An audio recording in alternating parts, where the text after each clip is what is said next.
Welcome to the Iowa blog. This is Family Hour. We have entered the Shabbat, at least here in the middle of the Caribbean Sea, on a beautiful Friday evening, expecting a full moon to celebrate.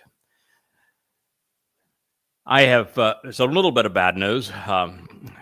Our beloved Captain Kirk, who has been part of these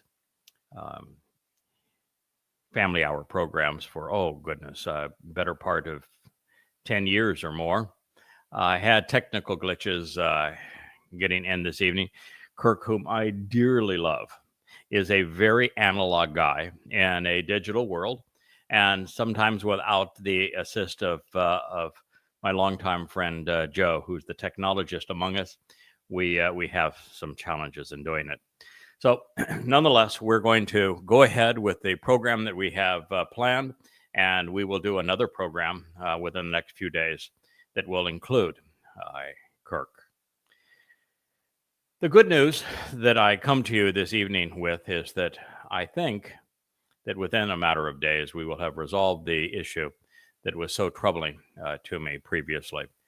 I was trying to deal with the fact that these programs that I am bringing to you, my books, and so much of what I have dedicated my life to doing on behalf of Yahowah these last 23 years, was being filtered through people that I have no relationship with. I went to YouTube, and the YouTube channel, even bearing the name of the books that I have written, some 35 of them over the last 23 years, Yada Yahowah, was actually managed by someone else. And it had links to sites that had absolutely nothing to do with my work. Very frustrating to be about the process of trying to communicate this message directly to you, to come into your homes, to speak face to face, eye to eye, and to see someone try to control my message to you, and this very mission that Yahowah has established for me to you. But I received an email earlier today that says that they're going to be two separate groups, and therefore I would assume that within a matter of a week or so that they will cease using any name associated with me, any book associated with me. All of my translations and transliterations will be removed from their outreach, and that they can go and do whatever they wish to do independently and on their own, while not infringing on my message, my translations, insights, and relationship with Yahowah. And that's, for me, is just fine. There are two people that are in particular that I've worked with over the years, however, that I think are going to remain with this new group. And should they do so, that is their choice.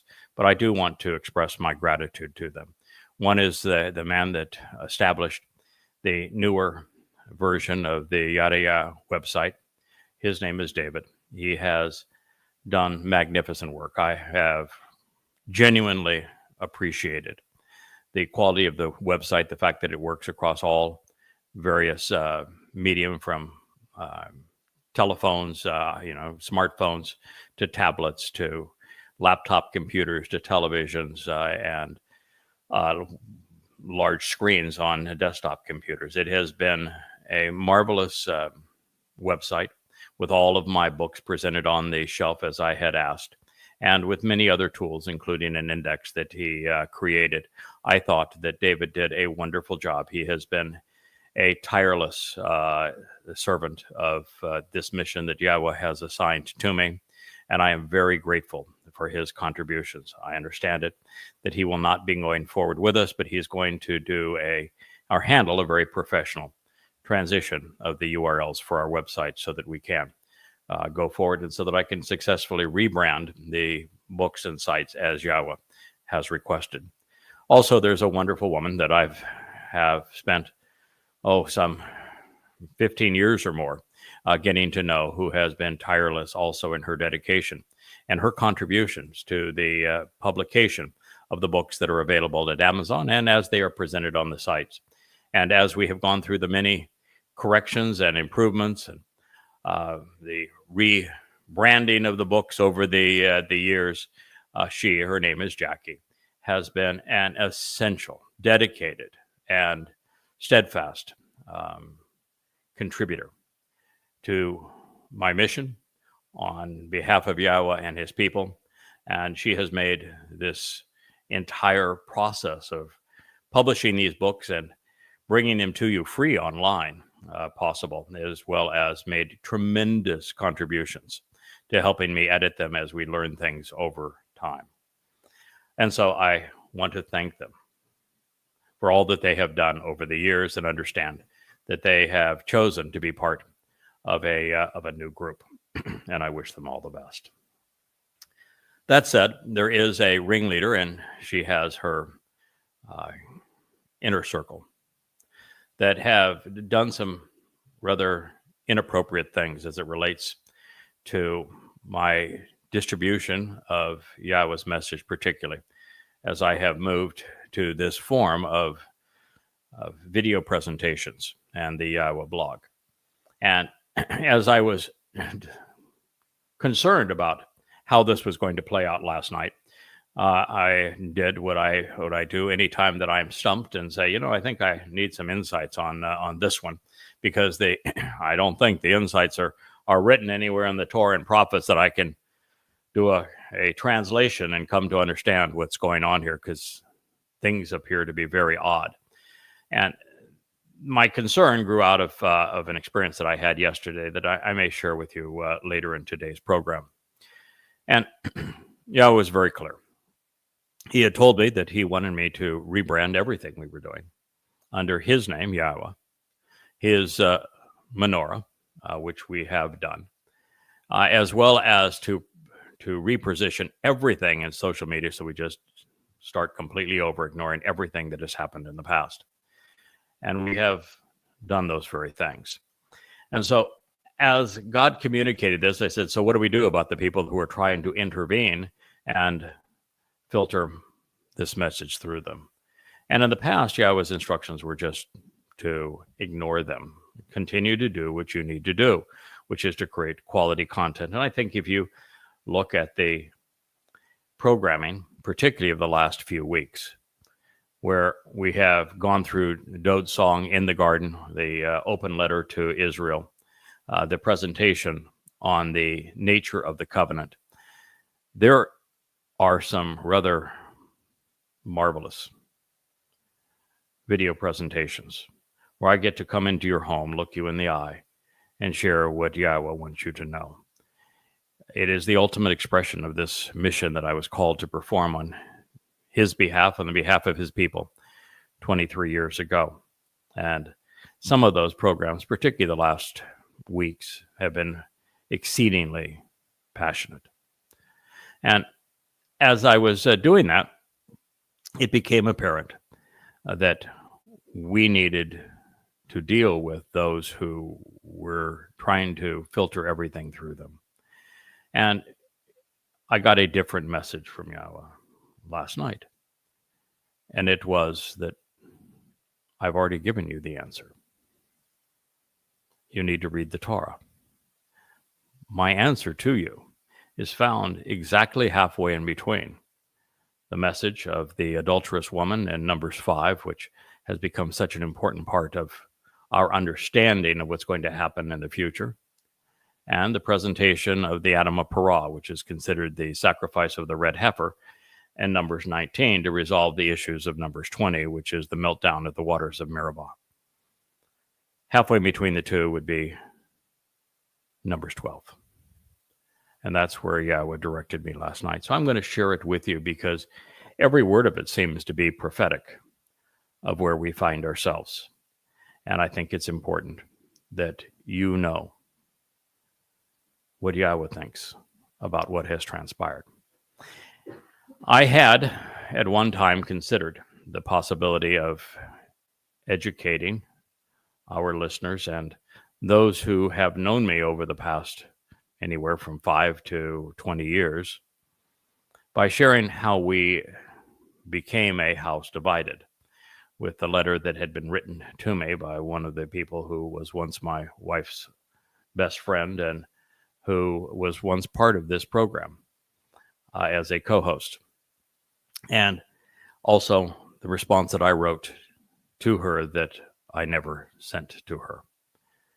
because it would explain exactly how we got into this mess. And the only advantage of doing that is there are a lot of very good people that have been drawn in to what I'm going to call the beehive.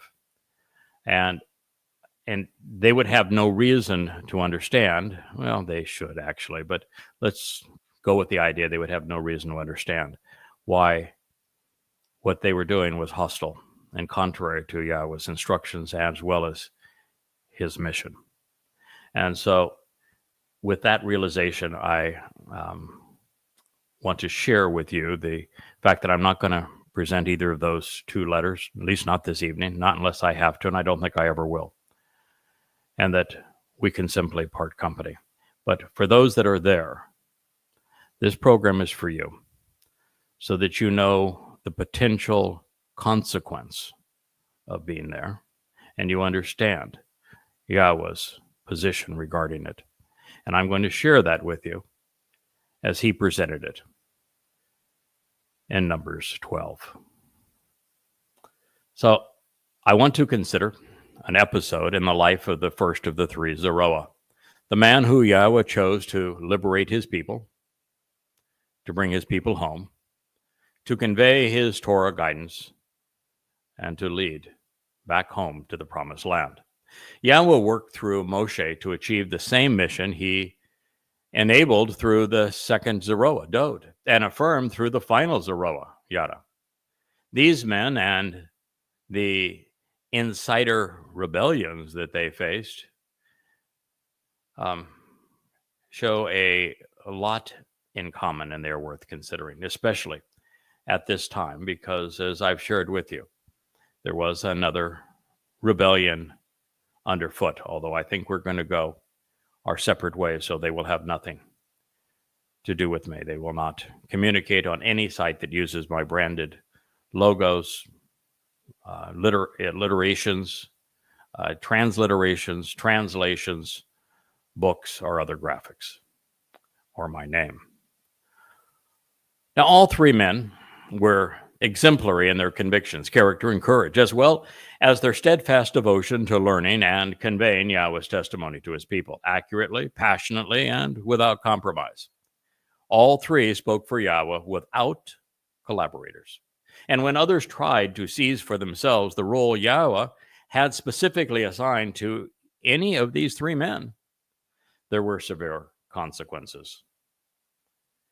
In this regard, there is an interesting passage in Bamidbar, Numbers, that not only vividly depicts Moshe's personal relationship with God and his calling and God's perceptions of him, but also presents the scheme which is being deployed by insiders now to override his testimony today. It is the very same tactic that is being deployed against me. And interestingly, it sits in the exact epicenter of the two chapters in Numbers that have become so essential to appreciating the role that Yahweh has asked me to play and how I will be sacrificed to save the surviving mortal remnant of Yisrael and prepare Yehudim and for Yahweh's return of the Messiah Dod, which is in Numbers 5 regarding the adulterous woman and Numbers 19 regarding the red heifer. So let's review it now. The issue that sparked the assault on Moshe's authority to speak alone for Yahweh was his wife, which is the very same flashpoint that is being used against me.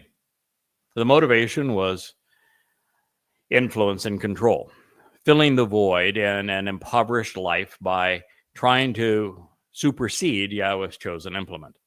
Being Yahweh's messenger afforded Moshe the status that others desired, not knowing the responsibility and the authority that comes with it. I will begin. Miriam. Miriam means the embittered and contentious, as well as the rebellious. Miriam is the mentally and emotionally troubled and despondent, as well as the well-fed, fatling sister. I didn't make that up. That is part of the definition of Moshe.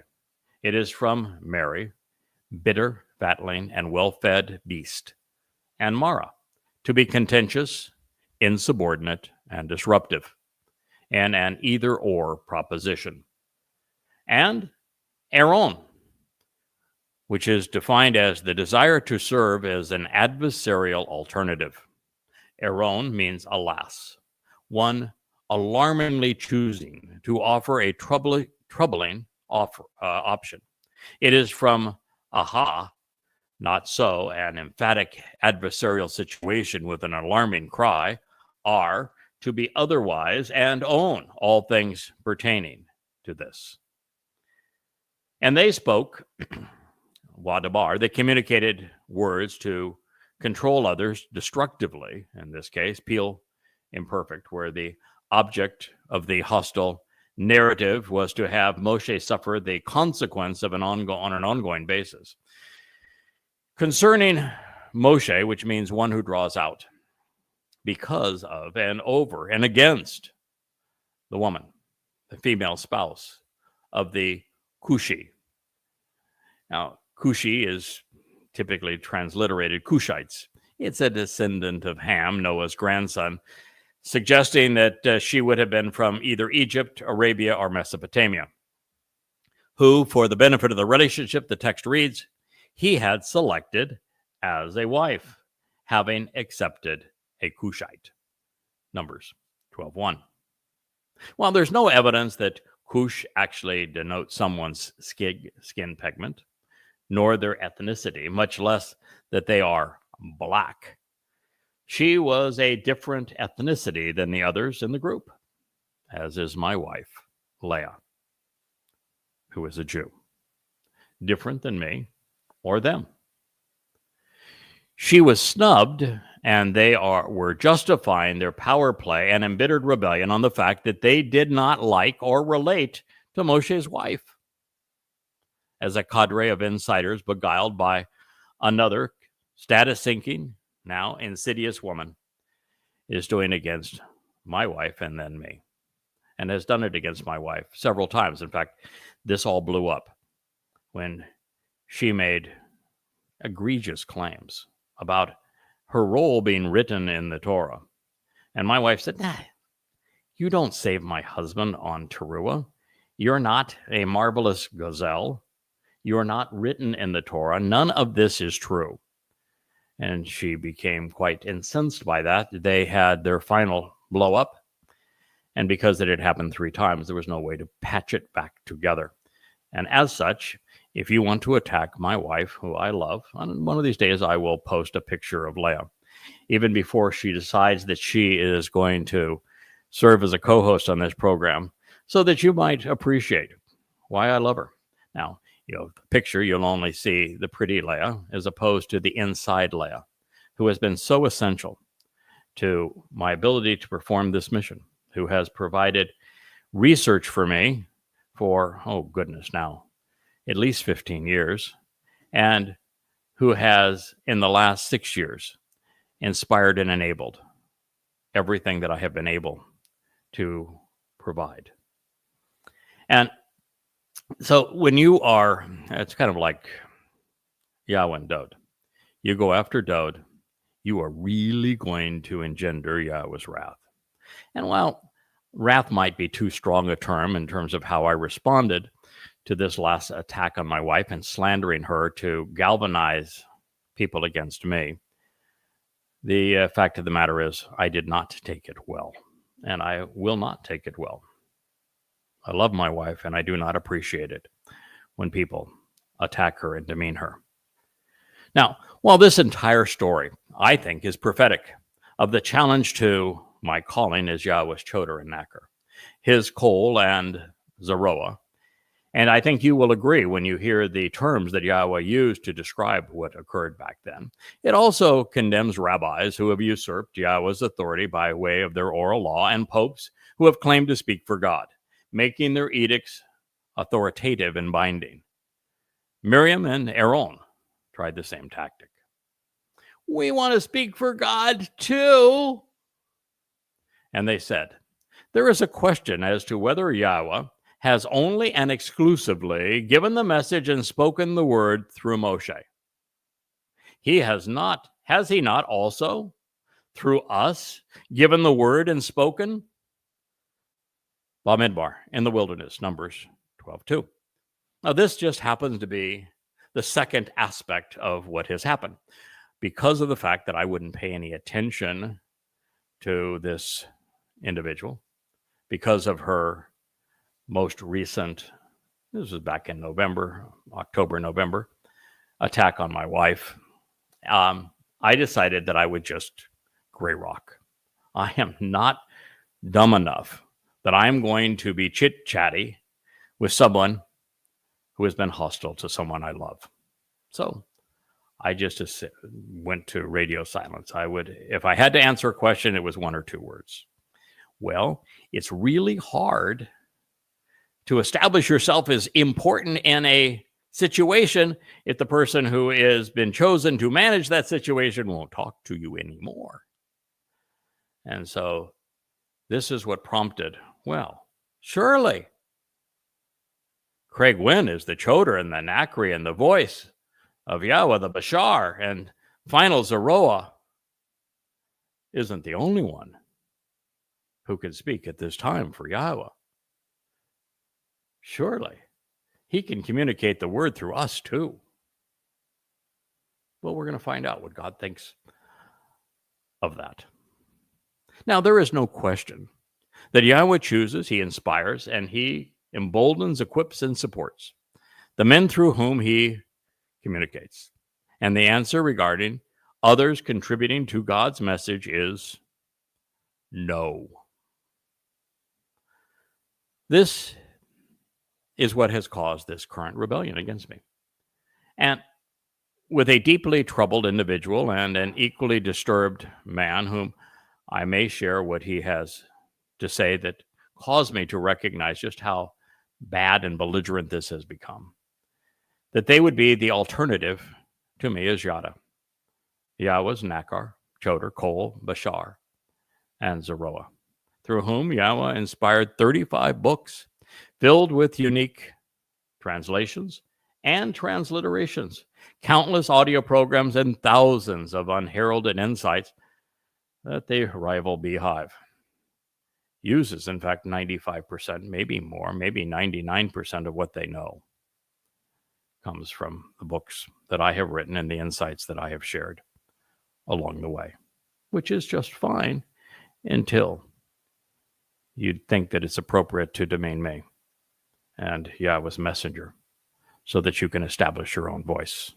Then, well, we'll hear what Yahweh has to say about such things.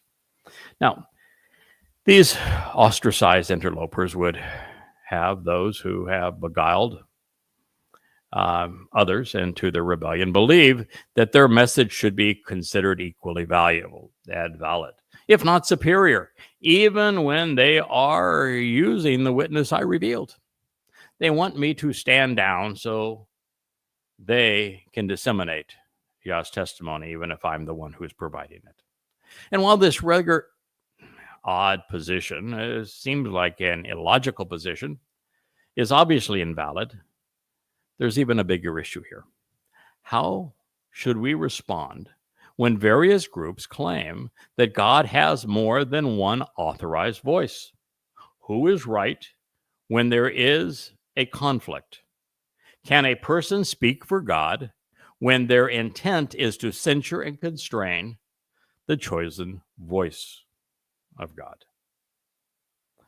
Well, the answer to this fundamental question, undermining the validity of, well, there's a website named Shamar Yahweh and a Facebook page and presence called Shamar Torah. And the confiscation, both, by the way, transliterations that are derived from my writings, both of Shamar, Torah, and Yahweh, and the confiscation of my work on other sites and channels that they have misappropriated using my name, titles, and logo. It is obvious to those who are appropriately informed and rational, we also have Yahweh's take on the issue. And for those who would advocate that there should be additional and even competing voices, a different message, or that my voice should be filtered through them, you'll notice that God does not agree. And I share this with you because there are those who have been drawn in. who, as Moshe's name suggests, would be best served if they're drawn out. Now Yahweh heard about this. Yahweh, by the way, is the proper pronunciation of Yod-Heh-Wah-Heh, our Elohah, God, as directed by his Torah teaching regarding his Haya existence and our Shalom restoration. All of these words demonstrate the proper pronunciation of Yahweh's name. Yes, indeed. He and I, Yahweh, discussed it last night. And he directed me here to Bamidbar, Numbers 12. However, when Yahweh and I last discussed the matter of rebellion, his answer to me was slightly different and therefore appropriate for the moment 2 months ago. Then he told me to rebrand the books and the website with his name and the modern menorah, and then start completely over in social media, scrapping everything that had come before, and to go forth under his name and my name and his brand, eliminating all that had gone before. He said, as for the individual who wanted to establish herself independently, ignore her, which I did. And that's both good and bad, because by doing so, I never shared with those who have benefited from my instructions regarding the covenant family, Yahweh's name, his Moed Mikre, the timeline that God has laid out to us, the benefit of Dod, his beloved son, to our very existence and relationship with God, that they had no, well, at least from me, evidence that being there was counterproductive. Now, somewhere along the way, they should have said, wait a minute, she's not part of this show anymore, and she was previously. I never speak of her, and I did previously. She's got her own new group and her own website and her own Facebook channel, and yet I have never been there, never commented, never said a word. And yet they claim that they're representing, at least initially, me, and have my books and translations and transliterations and insights everywhere. You would have thought after a while that somebody would say, this is really odd, isn't it? But nonetheless, I didn't say it directly. So perhaps there were people that thought, well, it's okay to spend time here. So I simply went about Yahweh's business, and I said nothing, all while the rebellion grew to such an extent that I was mocked, deliberately thwarted by them, as they did exactly what Yahweh and I asked them not to do. Now, so that this rebellion cannot be ignored without crippling, and that's what eventually happened. I can't ignore it without crippling the mission and precluding its success on behalf of Yahweh's people. I've been called to reintroduce God's name to them, to reacquaint them with the Son of God and Messiah, Dod, and all that he has accomplished for us, and to explain the actual purpose and conditions, the timing, and the result of the Bereth covenant, the Mikre invitations to meet with God, as well as the timeline so they know when they have to respond. And quite frankly, that was becoming exceedingly difficult because of their interference. So I brought it up again last night, and that is when, as I've shared, he directed me here. This is Yahweh's answer. This is Yahweh's answer to that group. After the confiscation, particularly of the Yada Yahowah channel, as well as their fraudulent use of my collaboration with Yahweh. So before he expressed his consternation, Yahweh explained why Moshe had been chosen. And this is important. We're going to get a unique insight for God as to why he chose this individual through whom he would work. He said, so the lone individual, Ha-ish, Moshe, he answered. He was responsive. and he was embroiled in thought before making informed declarations. Anah. He is sincere, straightforward, and devoted in his investigations and answers, lacking pretense while concerned with thinking prior to responding. He's not arrogant or prideful in his reply, even though he has been mistreated and harassed. It's from Anna to answer, respond, and testify, often under duress. And he is these things significantly more than any other man who is upon the face of the earth. The same thing was true 23 years ago. There were a number of reasons that Yahweh chose Moshe to work with him to free his people from religious political oppression and then compose his Torah. Foremost among them is that he was Anah. He was responsive and thoughtful. Based upon Anah, to answer and reply, it was this man's straightforward sincerity and devotion to Yahweh that mattered. While he was initially reluctant due to his previous experience trying to help his people, he had been burned. Moshe answered the call when no one else would. It has remained this way for most of the past 2,500 years. While there are a number of traits Yahweh finds useful and appealing, the baseline is always the same.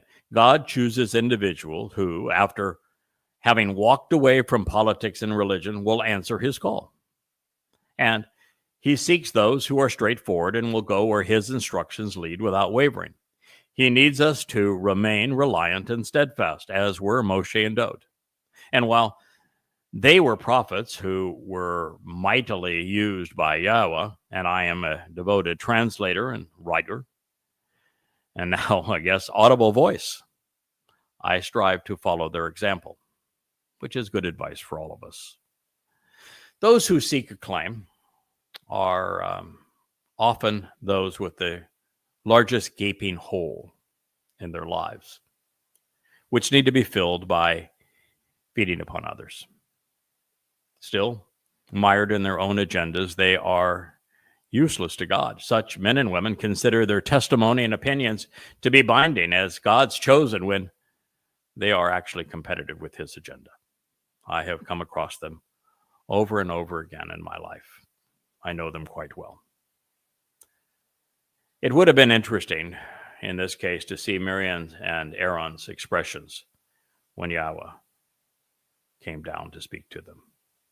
Instantly, without hesitation, Yahweh said to Moshe, one who draws out, to Aaron, wanting to serve as an adversarial alternative, alas, one alarmingly choosing to offer a troublesome opinion from, not so, an emphatic adversarial situation, with an alarming cry, are to be otherwise and own all things pertaining to this.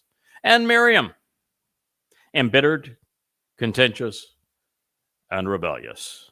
Wa el Miriam, to the mentally and emotionally troubled and despondent. The well-fed, fatling sister of Moshe.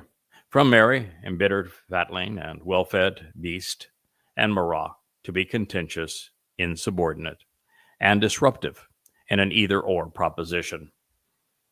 He said, this is God speaking, come out. You three, to the tent of the restoring witness, to the eternal testimony of the appointed time, a moed. And the three of them proceeded to come forth. Numbers 12:4. The Oel Moed, tent of the eternal testimony and restoring witness regarding the appointed meeting times, served as Yahweh's home on earth, where he was seen shining clearly and brightly before the people during their sojourn in the wilderness. It was the place of divine revelation and of unvarnished truth. Then Yahweh descended by way of an upright pillar cloud. Upright is a vertical and cylindrical column. It's from Amad, to take an enduring and upright stand. Cloud, anon, making a visible appearance as a form of condensed water vapor sufficiently dense to be translucent, but not transparent, and was present, standing at the doorway of the tent. Standing at the doorway of the tent. Evidently, no one was going to get in at this moment. He called out Aaron, wanting to serve as an adversarial alternative, and Miriam, the embittered, contentious, and rebellious. And they both came forward. Numbers 12:5. For Yahweh to appear in our presence and not incinerate us, he must diminish himself, not in the sense of becoming less than he is, but rather by setting apart a diminished manifestation of himself. All of God will not fit into the universe he created, much less the opening of a tent. And therefore, he is sometimes represented by fire and an illuminated cloud, or an individual through whom, more commonly, through, of course, the set-apart Spirit. Yahweh deploys his heavenly messengers, and he uses the words he revealed through his prophets. The rabbinical notion that God is incorporeal is as erroneous as the possibility that Jesus ever existed, much less was God. The Amud, upright pillar representation, is straightforward because it establishes a connection between Yahweh's Torah explanation and Dod's fulfillment of Passover. The lamb was affixed to an upright pole, which was to open the doorway to life in the midst of God's home. And the Edon throughout the Torah is the upright pillar that establishes and secures, even enlarges, the tent of the restoring witness. Now, the testimony of this temporary tabernacle, which had been erected during their journey to the promised land, it was an oel, it was a tent, which is symbolic of sukkah, shelters, where we are afforded the opportunity to camp out with God. Now that we understand the scene. Then Yahweh said to them, it is imperative that you both choose to listen. This was Shama, that you should elect of your own free will to hear. It was written in the call imperative, and in this particular case, it was more than a choice. Yahweh said it's imperative that you choose to listen. With a sense of urgency and intensity to the tough and raw nature of my words. Well, that's quite an introduction. Whenever there is a prophet among you of Yahweh. Now, at this point, the only person that called a prophet of Yahweh that had existed would have been Abraham, and he was only a prophet in the sense that his dress rehearsal for what would occur on Pesach with his son Yishak turned out to be prophetic of what Yahweh and Dod would accomplish on Mount Moriah, exactly 40 Babel or 2,000 years thereafter. So Yahweh is speaking of things which would happen in the future, not in the past, because there had been no prophet that had been addressed in the way that he's speaking now.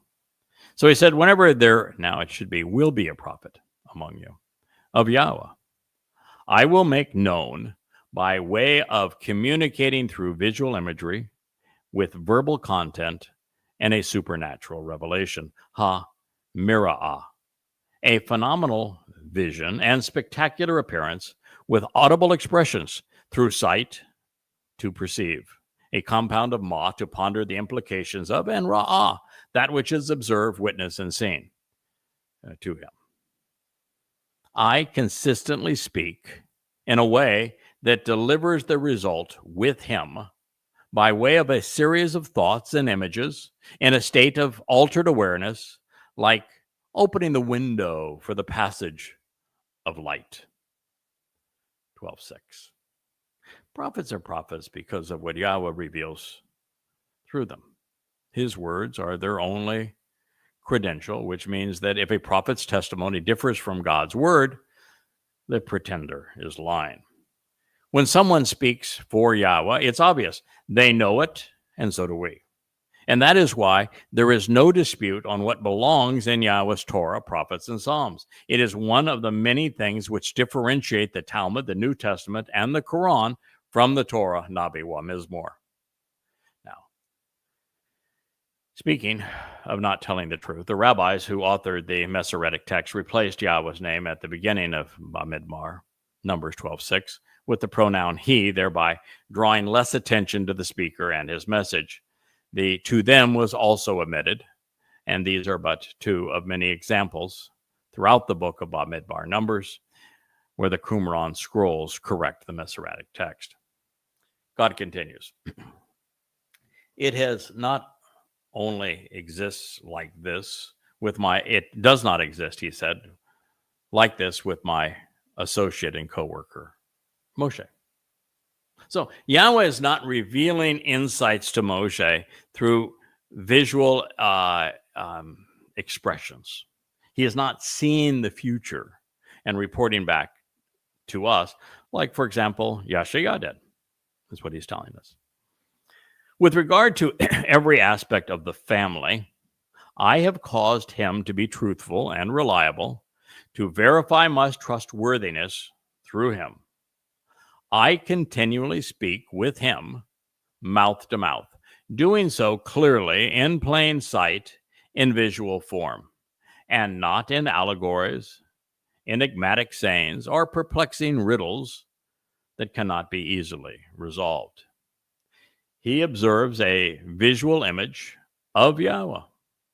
And why then? Yes, indeed. So why then were you not more respectful?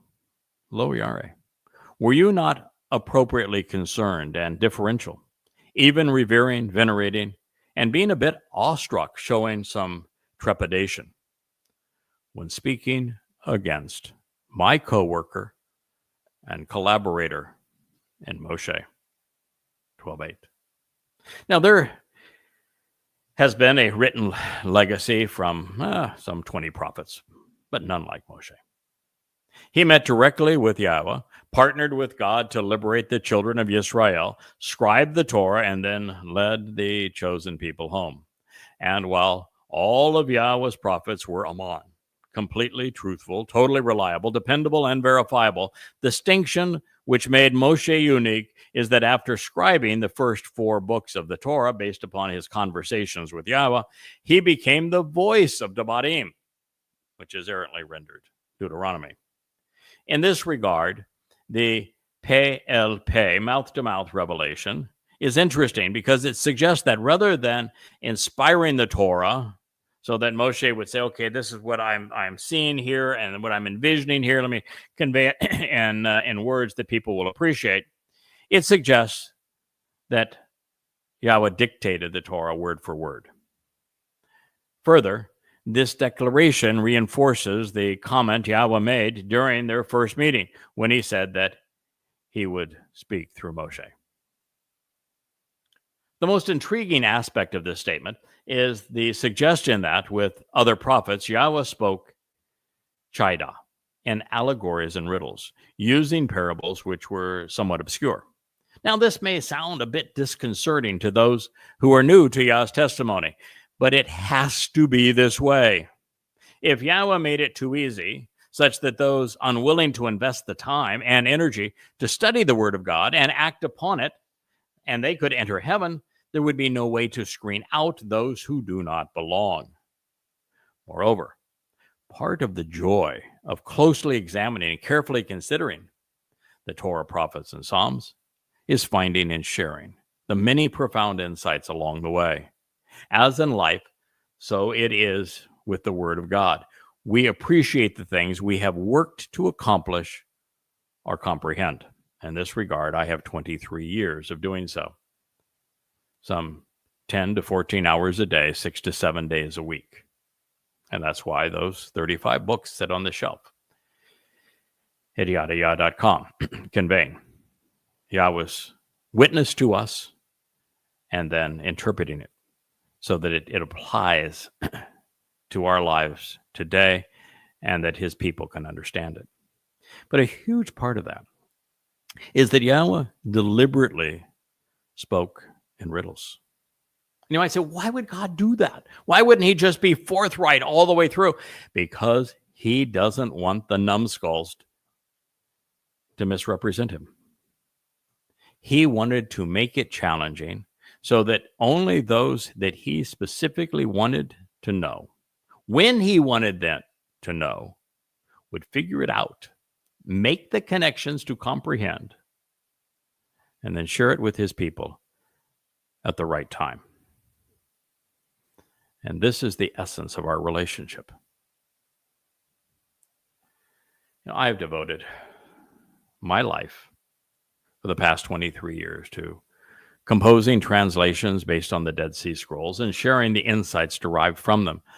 As I look on the result, I clearly value what we have accomplished, as should everyone. They are God's gift to you. The Tamuna term means a unique appearance, a form, a representation, a visual manifestation, a similitude and likeness of Yahweh. And it comes in all forms that we discussed previously. God is sometimes represented by fire, which he really likes because it is a form of radiant energy and light. Fire transforms that which is dead and physical, limited by physicality, into something that is more akin to light and therefore vastly freer and more powerful. And as an illuminated cloud, or as an individual, as he was before Moshe at this moment. Some have seen him in heaven, although more commonly God reveals himself through the set-apart Spirit, his heavenly messengers, and the words he reveals through his prophets, which is the most direct way to come to know God. God walked in the garden with Adam. That's Bereshith 3:8. Yahweh appeared to Abraham as an individual, talking, walking, and eating with him as the covenant relationship was initiated. Bereshith 17 and 18. In a meeting that included a wrestling match with Satan, Yahweh blessed Jacob, renaming the patriarch Yisrael. Bereshith 32. God introduced himself to Moshe as a blazing fire atop Mount Choreb. Then, as it is portrayed in the previous statement, he met with Moshe for 40 days to reveal his Torah teaching, Bamidbar, Numbers 12, and Shemoth, Exodus 24. Yahweh revealed himself to Shamuel near the Ark of the Covenant in Shiloh, in Samuel 3. We read, Yahweh came and stood, and he spoke to Samuel, appearing so as to be seen, revealing and disclosing himself as the word of Yahweh.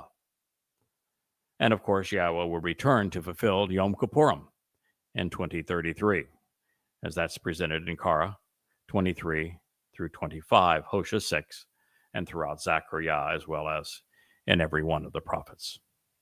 The same response is being leveled against those who have done to me what they did to Moshe. And the righteous indignation and intense animosity of Yahweh was kindled and burned against them. And then he departed, walking away. All they had said is, surely God is not communicating only through Moshe, but through us as well. It is exactly what I have been facing. And God's response was righteous indignation and intense animosity. It was kindled and burned against them. And then he departed, walking away. So, you have your answer if you find your place in the wrong company. There is something worse than angering God, and that is causing him to walk away. Now, as punishment for suggesting that her words and her testimony were also somehow inspired by God and equally valid with regard to his Torah, Yahweh pronounced that Miriam was malignant and diseased, clearly demonstrating that no one should approach her, much less listen to what she had to say. Miriam's fate was not pretty. Listen to what God had to say. Then the cloud turned away and departed from over the tent, and behold, Miriam, the embittered, contentious, and rebellious, was panicked and plagued, confused, depressed, and discouraged, even malignant and leprous.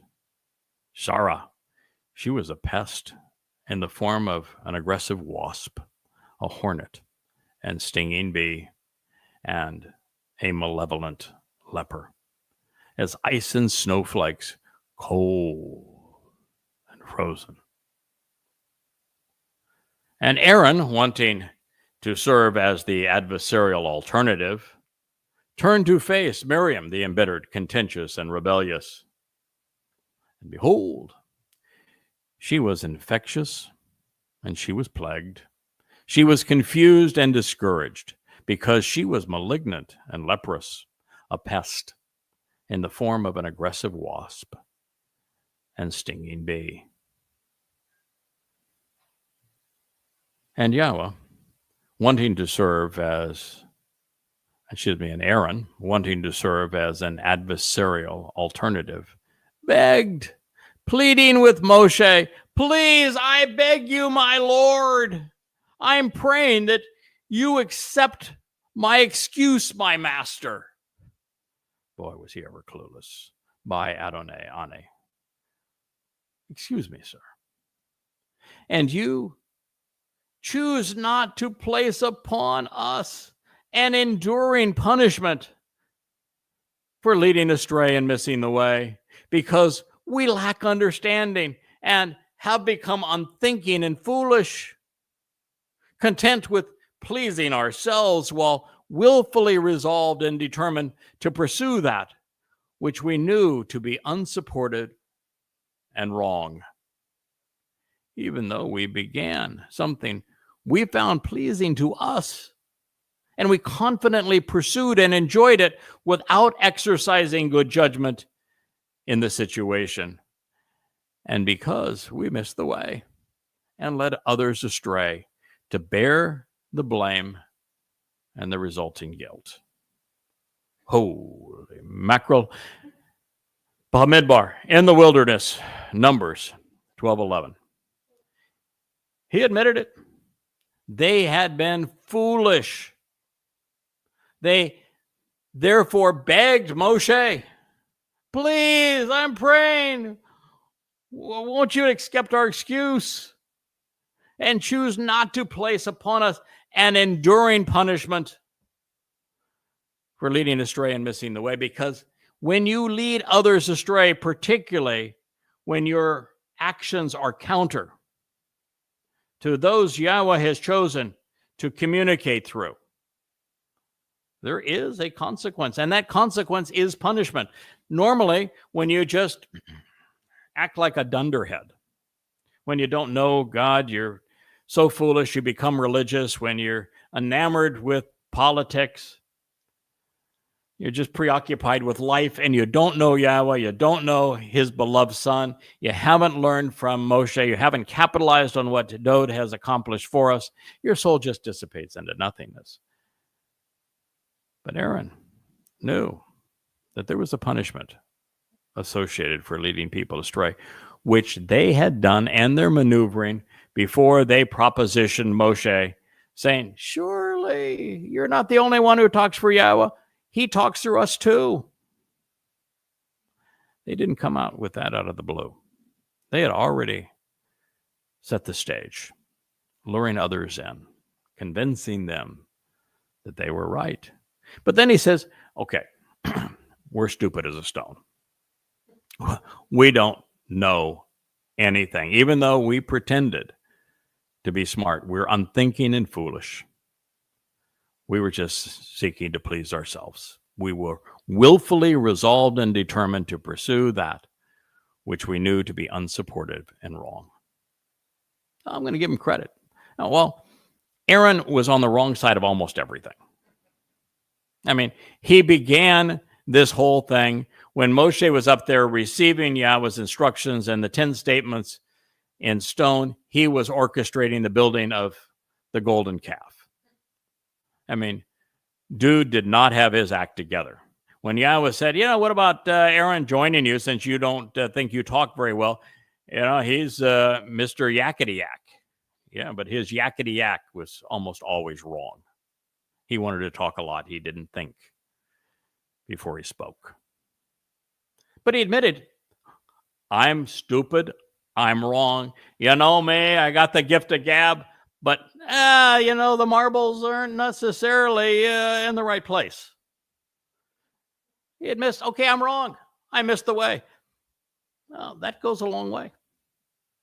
To acknowledge that you've done this out of your own self-interest, that it was foolish to do so, that your claims were unsupported, that you missed the way, that you actually deserve the guilt.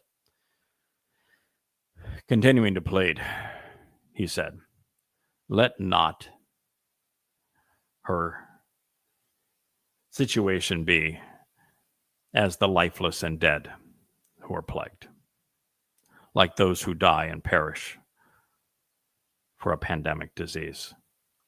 This is because to reveal the way and being brought forth, he from out of his mother's compassion and the core of his message is eaten away. Yeah, wow. Prophetic. He says, okay, what we have done deserves to be lifeless or worse. And we are plagued. And if we had pursued this, many would die and perish as a result. But then God inserted words that I don't know if Aaron actually spoke or if Yahweh just said, this is what I want to convey in this prophetic witness. Because Asher, to reveal the way in being brought forth, he from out of his mother's compassion, Rakem Hu, his mother's womb and love and mercy, and the core of his message is eaten away. You understand what he's saying there? When Yahweh chooses someone, he knows them even before they're born. And not only does he know them before they're born, it is out of Yahweh's great compassion and love that he establishes people to speak for him. And if others trample him, if they come up with their own harebrained and foolish ideas that they wish to promote and they lure others in and they filter that person's message and drown it out, then the core of his message is eaten away. And that, my friends, is why I had to intervene. It was Numbers 12:12. So Moshe, now I must say, Moshe, Dod, and Yada, the three Zeroah, have many traits in common, but we're also very different individuals. But so are our situations. In Moshe's case, he was an 80-year-old man who knew that the people around him would turn on him at any moment. They were vicious. They were embittered. They were irascible. They were unreasonable. And there were 600,000 of them. That puts him in a very different situation. Now with Dod, most of the time that Dod was mistreated and he was alone. And with Dod, the man he loved, Jonathan, was killed fighting off the Philistines.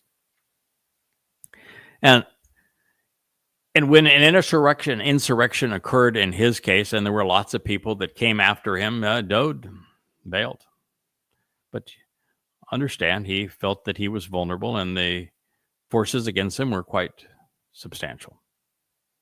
And Dod had, when the enemy was external and trying to harass his people, he had fought valiantly and continued to fight valiantly throughout his entire life when it was to protect Israel from outside foes. But when the foe was his own son and inside, not so much. And that's largely because Dod was equal parts emotion and intellect. Now, I am not equal. I am very judgmental. I am far more cerebral than I am emotional. I've been given a mission, and I will let nothing stand in the way of accomplishing that mission. And I will not accept interference. I will run right over it. And I will do it 100% of the time. I have always done it. I will continue to do it. But you see, we're in a different situation. I'm not surrounded by hundreds of thousands of crazed lunatics. Yeah, sure, the world's got 8 billion souls. And when you go into social media, which you asked me to do, I mean, they're yapping at you and biting at you from every possible angle, but that's different. Yeah, sure, I've had thousands of death threats. Yeah, but, that's also different. I'm not surrounded by them. And so I can stay the course. And the difference, too, is timing. There would be 3,480 years after Moshe to get it right. There would be 3,000 years after Dod's first life and 2,000 years after his second life for us to get it right. Now, well, there's less than 9 years to get it right. So I cannot be like Moshe and call out to God and say, "Oh, God, would you cut him a break?" Anyway, it wouldn't make any difference anyway, and I wouldn't do it because, well, that's not how Yahweh works. But maybe Moshe didn't have enough experience with Yahweh at this point, but that's not how Yahweh works. Yahweh is really clear in the way that he responds to people. You can tell how he is going to respond to people before the situation even erupts, and there's no reason to ask him for some leniency on one situation or another, because he is totally and completely dependable. He does the right thing 100% of the time, and he's not going to change for one person versus another. Plus the fact, what Moshe didn't understand here is that Yahweh delegates everything. And so, in actuality, it was Moshe at that time who had the authorization to act, just as I do today. When Moshe called out loudly to Yahweh to say, "I am requesting that if you want to provide restoration and healing, Rapha, if you choose to cure, mend, repair, or provide recovery," was written in the call, imperative, second person, masculine, singular. So he was saying, yeah, if it's your choice, Yahweh, I'm not telling you what to do, but if you want to restore her, well, that is my pleading. Midbar in the wilderness, 12:13. I would never make that statement for the reasons I have already discussed. It doesn't make me cold. It's because I know Yahweh. I know he doesn't change. He's told me what he expects, how he's going to respond in virtually every situation. And he's told me that the people he selects are responsible for acting under his authority. And those who act under his authority know exactly what it is that God wants. And we do what God wants. So my decision under these circumstances would be exactly what Yahweh said, because we do what our Father wants. And we don't do it out of a sense of obligation. We don't do it out of a sense of, woe is me, he's great, I'm this nothing, and so I'm going to do as he says. I fear him. No. We do it because we love him, because we know him, because the highest calling in our life is to emulate the pattern that he has established for us. The more my life and my decisions reflect Yahweh's, the better. The more I can accomplish, the more we can achieve together.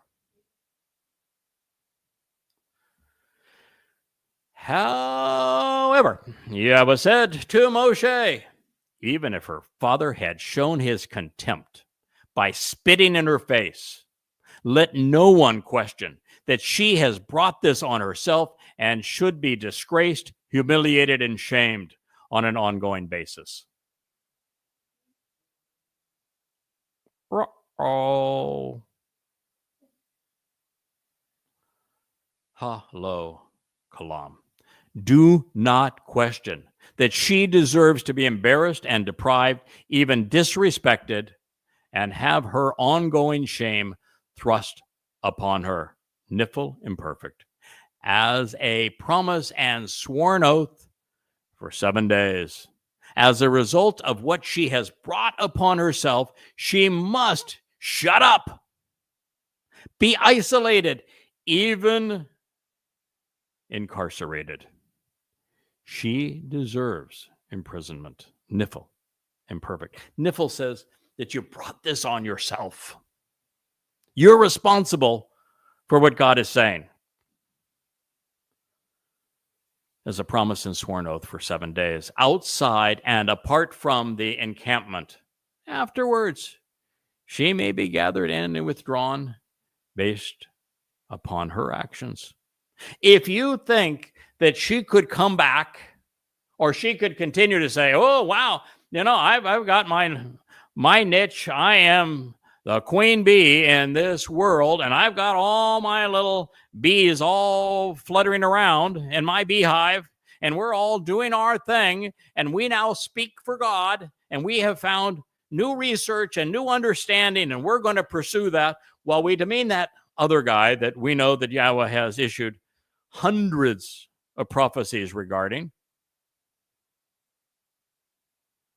Do you think that Yahweh would let her back in? Or was she only given the opportunity to earn the right end way back in by doing exactly what Aaron did, saying, I was foolish. What I did was wrong. I will stop. And Yahweh made it very clear. She needs to shut up. She needs to pay a price for what she has done. She brought this upon herself. She must shut up, be isolated, and incarcerated. Even if her father had shown his contempt by spitting in her face, let no one question that she has brought this on herself and should be disgraced, humiliated, and shamed on an ongoing basis. Do not question that she deserves to be embarrassed and deprived, even disrespected. That's God's response. Why would God say such a thing? Do you think God's a meanie? Or is there a reason that he would come on this strong? What is the reason that in this circumstance I would respond exactly the same way? Because I know that when you stand down and you allow this kind of thing to happen, particularly at a time like now, when we are on the cusp of the Shabbat and Towrah harvest and the return of Yahweh, and you allow this kind of behavior where someone says, you're not the only one God is authorized to speak through. We speak for him too. And then you criticize his wife so that you can justify your diminishment in the meaning of him. You know how many souls are potentially lost as a result of that? Do you know how impoverished the Shabbat harvest could be if we just laid down and allowed it to happen? If all this message was filtered through them, what would the consequence be? And when you realize that being compassionate to someone who is doing something very wrong is showing no regard for those they have lured in and deceived, and for those who will never hear the message because of what they have done, you realize that by far and away the most loving and compassionate thing to do is to do everything in your power to shut them up and to isolate them and to let them know they should be shamed and discredited and dismissed. Even for those that are the hanging around, the two people that I spoke so adoringly of, that have contributed so much and deserve credit for all they have done through the years, they need to know Yahweh's response so that they can come free and clean. Now, as a result of what she has done, this is God's statement. For this is what Yahweh says: be observant and consider the means to exercise good judgment. Now, what I'm going to share with you now actually takes us past this event that uprising by an insider, by Moshe's sister and his brother. We're going to move past that now. The lesson has been prophetic. It has described exactly what has transpired. And now I want to share what Yahweh had to say about the role that we are collaborating on, so that you might have an appreciation for what is at stake. Now, this first part comes from the book of proper chodering, How to Act as a Choder. It's the book that introduced the role I'm playing as the choder in the 11th chapter that speak of the 7 spirits of Yahweh coming upon me so that I can be emboldened and protected and inspired to communicate this message regarding introducing Yahweh's name, reacquainting Israel with Dod and all he has accomplished for his people. And in so doing, this proper book of chodering says, "For this is what Yahweh says, be observant and consider Shamar, the means to exercise good judgment and to justly resolve disputes." Mishpat from Mai and Shaphat, to decide correctly based upon considering the implications. Then engage, acting upon that which is correct and vindicating, because indeed my deliverance and resulting salvation are approaching. He's speaking of what we are doing now today. We are just 8.5 years from Yahweh's return. And the one who is correct about me, not many, the one who is correct about me, he will come and he will be revealed. Yashayah, Yahweh saves, Isaiah 56:1. Blessed by the benefits of the relationship, this person who acts and engages based upon this, because the son of Adam, the son of man, by observing the Shabbat and by not defiling and profaning it, understanding its purpose. By the way, this purpose of the Shabbat, it's a verb. It's actionable. Yahweh does his best work on the Shabbat. The Shabuah harvest, I guess all rabbinic Jews are going to miss it because they won't even stand up. It occurs on a Shabbat. The Towrah harvest, it occurs on a Shabbat. The sacrifice of the Adam of Perah, it occurs on a Shabbat. The beginning of the millennial Shabbat, when we camp out with Yahweh, begins on a, you guessed it, Shabbat. Shabbat isn't do nothing day. It's celebrate the relationship with Yahweh day. It's a day to celebrate all that Yahweh has promised in this plan of 7. And not defiling it and profane it. Don't make it common. Rabbinic Jews have made it common. They have profaned it. He is empowered, strengthened, enlightened, and restored by it. And by being observant, his hand is kept from acting upon or engaging in anything unjust, immoral, or irrational. Yashayah 56:2. Continuing to speak of the Goy, we find that this observant foreigner, an authorized designee, is directly associated with and collaborative with Yahweh. Yahweh says, do not say to the Nakar, this observant son of a foreign land, one who pays attention and is observant from Nakar, one who knows and understands through thoughtful examination, who recognizes and acknowledges, who is discerning and respectful, which is the path to understanding and comprehension, who has formed a relationship with Yahweh. Something which would infer or suggest Yahweh has abandoned me, preventing me from being included as part of his family. And let not an esteemed and authorized designee say, what now, if I have become a silenced counselor and muted messenger? What now? if my voice at this time is muted. 56:3. To the contrary, this is what Yahowah says on behalf of individuals who have been castrated as a result of the positions they have taken as leaders, of those who provide guidance regarding the benefits of the relationship by being consistently and continuously observant during my Shabbat. Being observant when? During my Shabbats. Who evaluate and choose to walk along the correct path in deference to me, and who are willing to demonstrate an intense desire to learn, to be steadfastly committed to, and to become empowered by my covenant.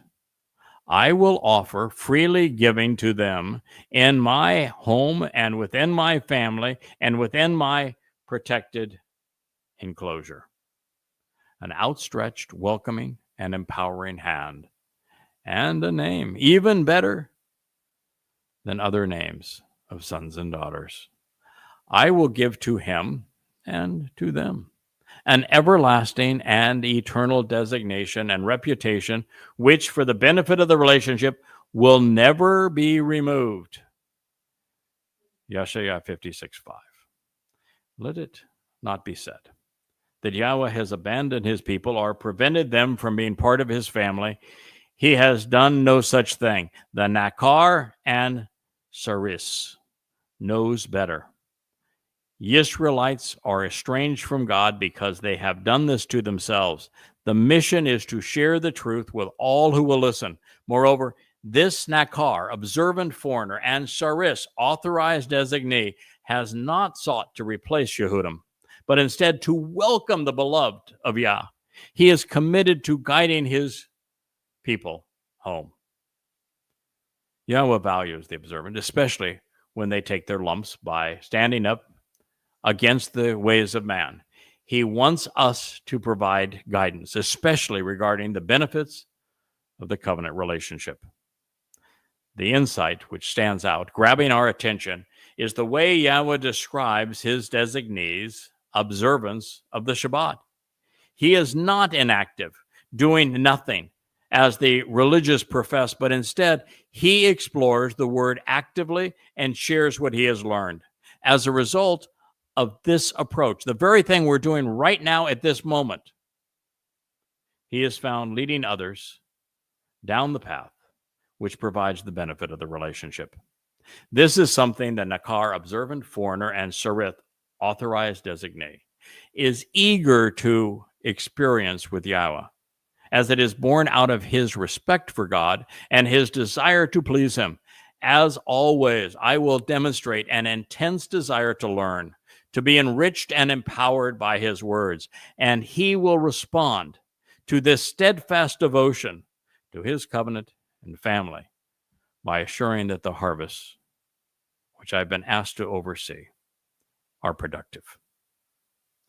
While it is apparent that the Nakar is seeking to please Yahweh and not pursuing accolades, God, as his father, is offering him a name better than any other. He will forever be known as the one who shared the benefits of the relationship, and having done so, others will benefit. God said through Yeshaya, the children of the Nakar, the observant and discerning foreigner, have formed a relationship with Yahweh. They serve him in love with Yahweh's name. If you are among the children of the Nakar, if you are the benefit of that which I have learned and shared with you about Yahweh, his covenant, the Mikra, his Torah, and his beloved son Dod, then you serve Yahweh in love and in name. Seeking to exist as his co-workers, they always observe the Shabbat, making it special by not disrespecting it. They willingly demonstrate an intense desire to learn about, to be steadfastly committed to, and become empowered by my covenant, when he's talking about celebrating the Shabbat, he didn't miss a beat. Observing the Shabbat is to willingly demonstrate an intense desire to learn about, to be steadfastly committed to be empowered by Yahweh's covenant. He said, "It is my desire to bring them to my set-apart mountain and cause them to rejoice, being elated in the family. Their uplifting sacrifice and elevating offering will be accepted and favored on my altar." Yeah, in this particular case, that rings true because Dode made the sacrifice as the Pesach Passover lamb. He was a Zeroah, a sacrifice after all. And his herald, Yada, will make the sacrifice of the Adamah Parah, both on Mikre, one on Pesach, the other on Teruah.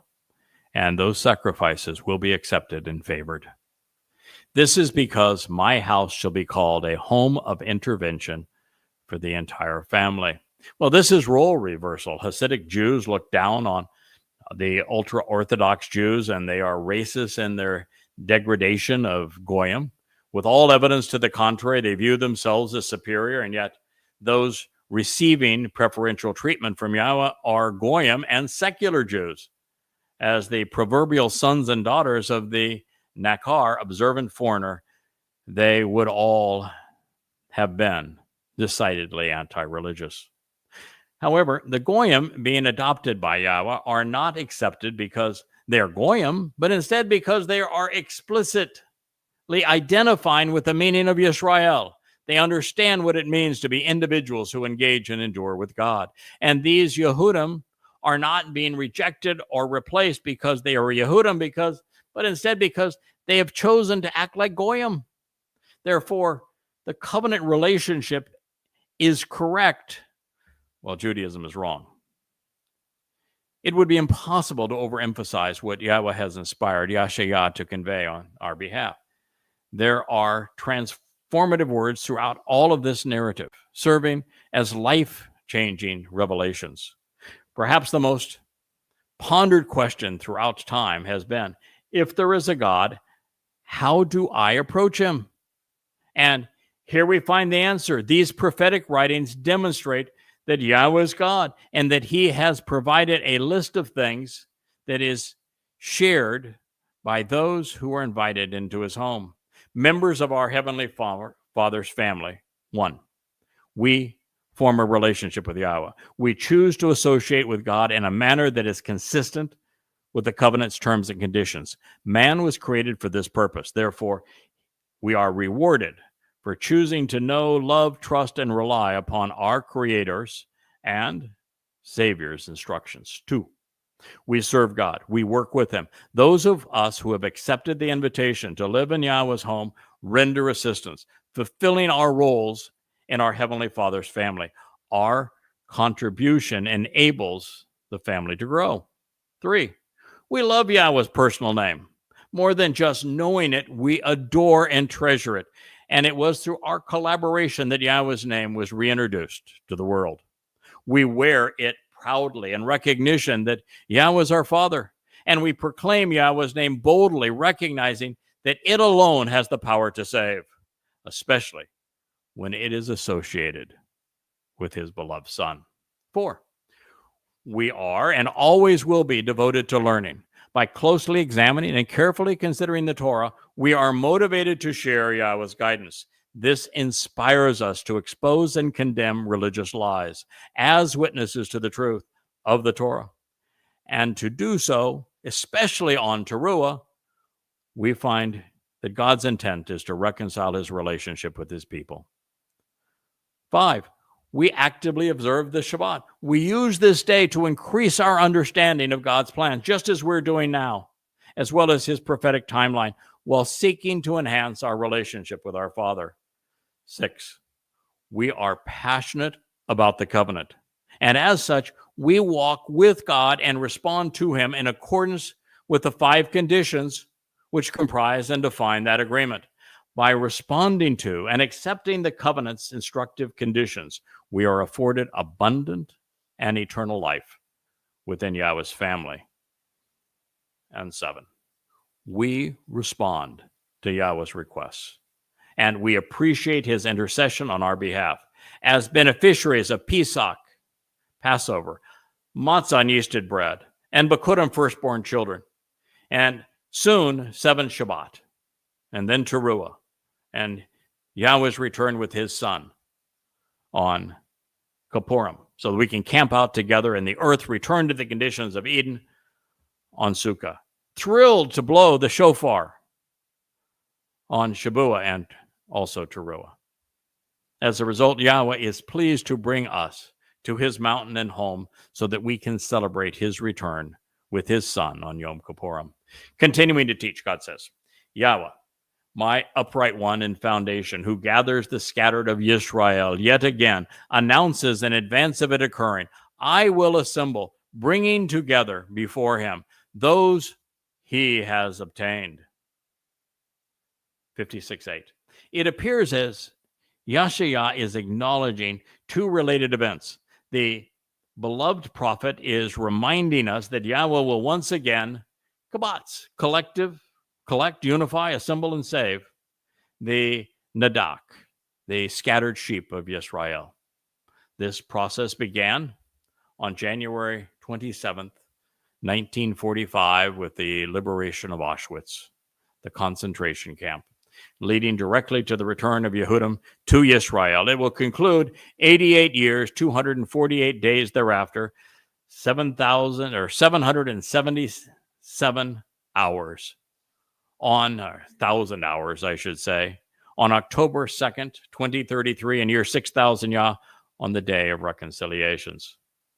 The second aspect of this appears to be deeply personal, letting us see an aspect of Yahweh's character seldom considered.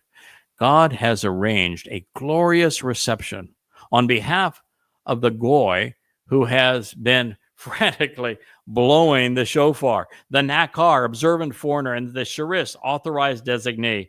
Yahweh wants the man he has deployed to call his people home, to witness the product of his efforts, a united Yisrael gathered before Yahweh on Yom Kippurim. It is an acknowledgement of a job well done and greatly appreciated. We know the end of our mission together. We will succeed. And while Yada views his contributions as, negligible compared to Moshe and Dod particularly, God realizes that a joy shared is a joy magnified.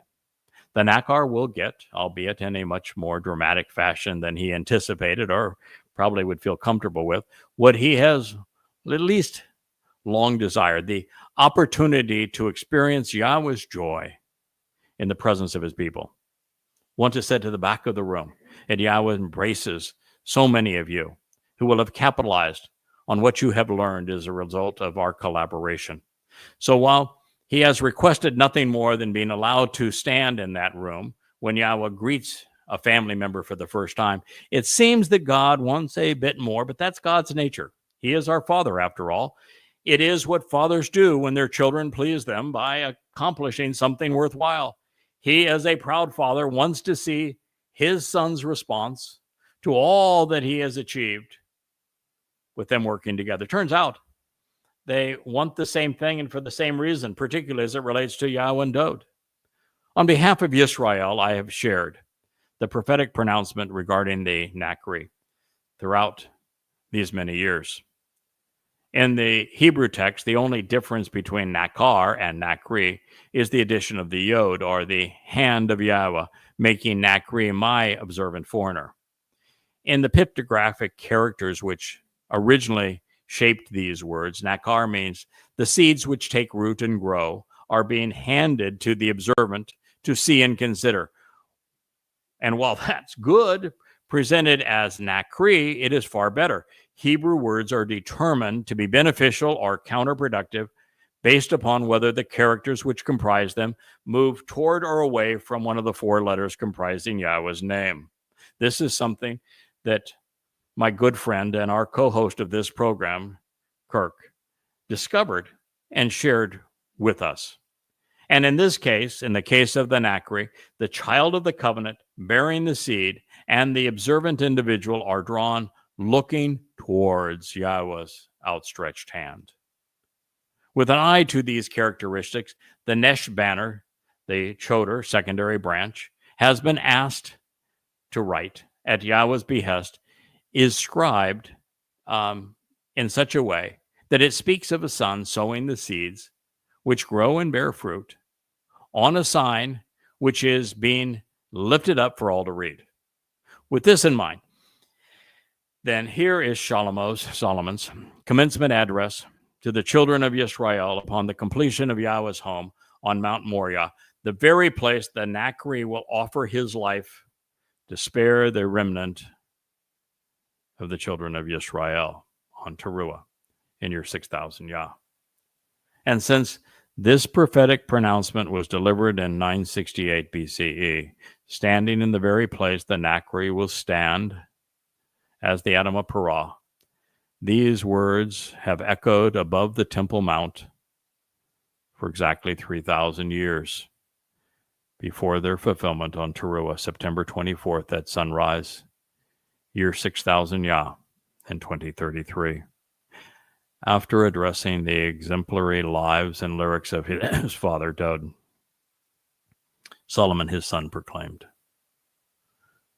"Therefore, regarding someone else, this Nachri, observant and discerning foreigner, from a different ethnicity and geographic location, who will come to understand, who, to show the way to the benefits of the relationship, is not of your people, this Yisrael.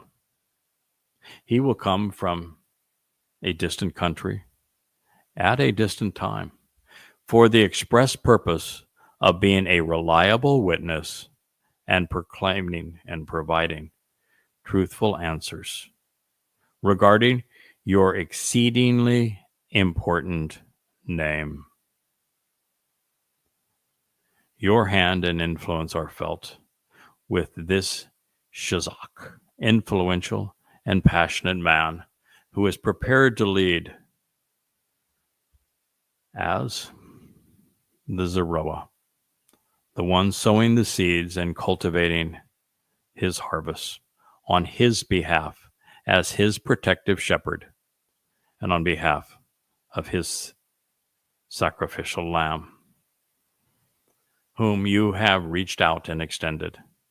When he arrives on the scene and he chooses to pursue this, then he will help interested parties reconcile the relationship by providing those who exercise good judgment with the information and justifications needed to make a correct and reasoned decision regarding this familiar relationship. Davadim ha-yomim, words of the day, 2 Chronicles 6:32. But that's not the end of what he had to say. Please listen. This is important. Your soul may depend on how you respond to what you're going to hear next.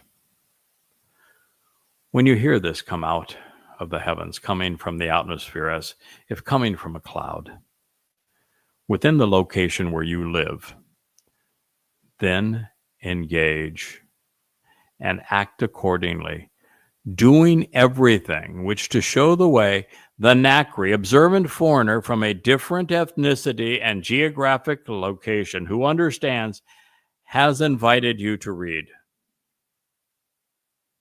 Doing everything he has invited you to read for the express purpose of being a witness who provides answers such that every person on earth will have a genuine and ongoing opportunity to become familiar with Yada, to know, acknowledge, and accept, as well as understand your name, coming to respect and revere you along with your people, Yisrael. And also, so that you may know, Yada, That's truthfully your family in this house, which to reveal the correct path to walk to give life meaning that I have built for the family, are designated and called by your name. Debatim ha-yomim, words of the day, 2 Chronicles 6:33. This is Yahweh's prophetic witness to what he has asked me to achieve on his behalf, on behalf of his beloved Son, our Messiah, the Son of God, our Savior, who fulfilled Pesach, Matzon, Bekurim, Dod, to call his people home, to reacquaint them, to make reconciliations possible. And I am telling you now that this, my friends, is one of the most important messages ever delivered. And it was delivered the moment the house built for Yahweh's name was open and completed for the first time. I am Yada, the final Zeroah, the Nakri, speaking to you tonight as the host of the Yahweh blog. May you have a wonderful Shabbat. Good night.